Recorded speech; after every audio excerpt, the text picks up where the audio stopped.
ಈರುಳ್ಳಿ ಬೆಲೆ ಕುಸಿತ, ಅನ್ನದಾತನ ಪರದಾಟ.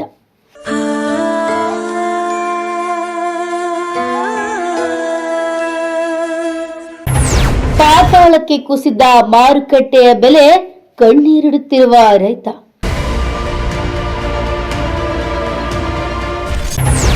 ಸಾಲ ಮಾಡಿ ಬೆಳೆದ ಬೆಳೆ, ಬೀದಿಗೆ ಬಂದ ಬದುಕು.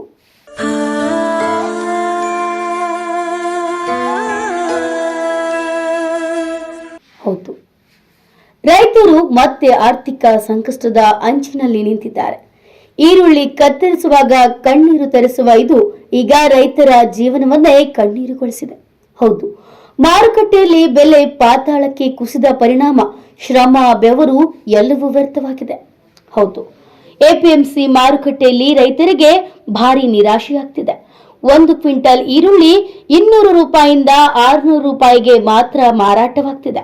ಈ ಬೆಲೆಯನ್ನ ಕೇಳಿದ ರೈತರು ನೇರವಾಗಿ ಆಕ್ರೋಶ ವ್ಯಕ್ತಪಡಿಸಿದ್ದಾರೆ. ನಾವು ಖರ್ಚು ಮಾಡಿದ ಹಣದ ಅರ್ಧವೂ ವಾಪಸ್ ಬರುವ ಪರಿಸ್ಥಿತಿ ಇಲ್ಲ ಎಂದು ಗೋಳಾಡ್ತಿದ್ದಾರೆ. ಕಳೆದ ವರ್ಷ ಈರುಳ್ಳಿಗೆ ಬಂಪರ್ ಬೆಲೆ ಸಿಕ್ಕಿತ್ತು. ಅದೇ ನಿರೀಕ್ಷೆಯಲ್ಲಿ ಈ ವರ್ಷ ರೈತರು ಹೆಚ್ಚಿನ ಪ್ರಮಾಣದಲ್ಲಿ ಈರುಳ್ಳಿ ಬೆಳೆದಿದ್ರು. ಆದರೆ ದೇಶದಾದ್ಯಂತ ಈರುಳ್ಳಿ ಉತ್ಪಾದನೆ ಹೆಚ್ಚಾದ ಪರಿಣಾಮ ಮಾರುಕಟ್ಟೆಯಲ್ಲಿ ಬೆಲೆ ಕುಸಿತಗೊಂಡಿದೆ.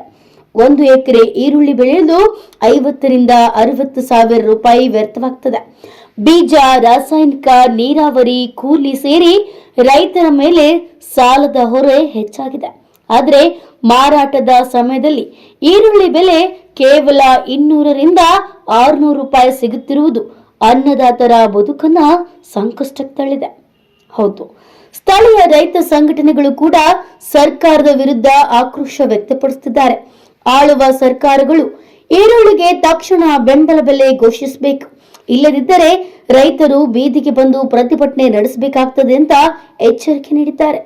ಸರ್ಕಾರ ನಮ್ಮ ನೋವು ನೀಡಿ ಈರುಳ್ಳಿಗೆ ಬೆಂಬಲ ಬೆಲೆ ಘೋಷಣೆ ಮಾಡಬೇಕು ಅಂತ ಒತ್ತಾಯ ಮಾಡಿದ್ದಾರೆ. Bureau report, news pulse.